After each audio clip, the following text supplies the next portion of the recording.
पलटण उपजिल्हा रुग्णालयातील डॉक्टर तरुणीच्या आत्महत्येप्रकरणी संशयित प्रशांत बनकरला पुण्यातून अटक करण्यात आली आहे। तरुणीने आत्महत्येपूर्वी हातावर प्रशांतने शारीरिक व मानसिक छळ केल्याचा आरोप केला होता। या अटकेमुळे प्रकरणातील अनेक गोष्टींवर प्रकाश पडण्याची शक्यता आहे। नवरात्रोत्सवाच्या शेवटच्या दिवशी अर्थात देवी विसर्जनाच्या दिवशी एक तरुण देवी विसर्जन करण्यासाठी गिरणा नदी पात्रात उतरला होता। विसर्जन करून तो परत येत असताना त्याचा पाय घसरून तो पाण्यात वाहून गेला। तरुणाचा पूर्ण शोध घेतला तरीही तरुण कुठेही आढळून आला नाही। मात्र नवरात्रीच्या तब्बल 20 दिवसांनी तरुणाचा मृतदेह सापडलाय। भावाचा मृतदेह भाऊबीजेच्या दिवशीच समोर आला आणि सर्वांना धक्का बसला। बहिणीने भाऊबीजेच्या दिवशी तिरडीवरच भावाची ओवाळणी करून त्याला शेवटची भाऊबीज दिली आहे। कागल शहराची ग्रामदैवत असलेल्या गहिनीनाथ हजरत गैबी पीर देवाचा उरूस सुरू असताना मोठा अनर्थ टळलाय। आकाश पाळणा हा 80 फुटांवर अडकून पडल्यानं 18 जणांना 4 तास अडकून पडावं लागलं। जिल्हा आपत्ती व्यवस्थापन कक्ष, कोल्हापूर महानगरपालिकेच्या जवानांनी 5 तास प्रयत्न करून अडकलेल्या नागरिकांना बाहेर काढले। नवी मुंबईतील नवीन पनवेल येथे पत्नीशी झालेल्या भांडणाचा राग मनात धरून 54 वर्षीय व्यावसायिकानं चक्क भाड्याने घेतलेल्या फ्लॅटमध्ये आग लावली। ही घटना नवी मुंबई परिसरातील खांदेश्वर पोलीस ठाण्याच्या हद्दीतील आहे। शुक्रवारी नवीन पनवेल मधील भाड्याच्या घरात व्यावसायिक मृतावस्थेत आढळला। NC जेकब असं या व्यावसायिकाचं नाव आहे। मोहाडी तालुक्यातील जामकांद्री वनक्षेत्रात कार्यरत असलेल्या सुधीर तेजराम हुकरे या वनरक्षकावर शासकीय कामात अडथळा निर्माण केल्याप्रकरणी गुन्हा दाखल करत अटक करण्यात आली होती। यावरूनच भंडारा वन विभागाचे उपवन संरक्षक योगेंद्र सिंग यांनी 15 ऑक्टोबरला त्यांच्या निलंबनाचे आदेश काढले होते। आता या निलंबित वनरक्षकाने प्रकरण दाबण्यासाठी राजकीय आधार घेत असल्याची बाब समोर आली आहे।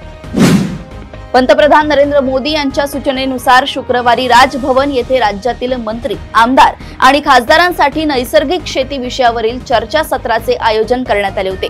या कार्यक्रमात राज्यपाल आचार्य देवव्रत यांच्या नेतृत्वाखाली राज्यात नैसर्गिक शेती मिशन सुरू केले जाणार असल्याची घोषणा मुख्यमंत्री देवेंद्र फडणवीस यांनी केली आहे।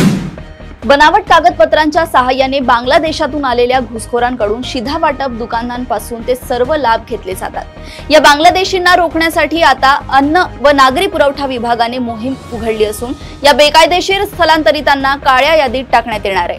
या बांगलादेशी घुसखोरांची यादी अन्न व नागरी पुरवठा विभागाच्या संकेतस्थळावर प्रसिद्ध करण्यात येणार असून त्यांच्याविषयीचा अहवाल दहशतवाद विरोधी पथकाकडे म्हणजेच ATS कडे सोपवण्यात येणार आहे। जालना शहरामध्ये मागील काही दिवसांपासून गुन्हेगारी मोठ्या प्रमाणात वाढली आहे। कारण 2 दिवसांपूर्वी एका व्यापाऱ्याच्या पुतण्याला टवाळखोर तरुणांनी रस्त्यात त्याची गाडी अडवून अमानुष मारहाण केल्याची घटना ताजी असतानाच रात्री एका 25 वर्षीय तरुणाचा टवाळखोर टोळक यांनी एकत्र येत लाठ्याकाठ्यांनी आणि लोखंडी रॉडनी मारहाण करत खून केलाय। मुळे पोलिसांच्या कार्यक्षमतेवर सर्वसामान्य नागरिकांमधून प्रश्नचिन्ह निर्माण होत आहे। कोकणात रत्नागिरी जिल्ह्यात STतून प्रवास करत असताना STचा आपत्कालीन दरवाजा अचानक उघडून एक महिला बाहेर फेकली गेली होती। तिच्यावर उपचार सुरू असताना तिचा मृत्यू झालाय। प्रियंका विनोद कुंभार असं मृत्यू झालेल्या महिलेचं नाव आहे। गुहागर गणेश खिंड मार्गावर हा धक्कादायक प्रकार घडला होता।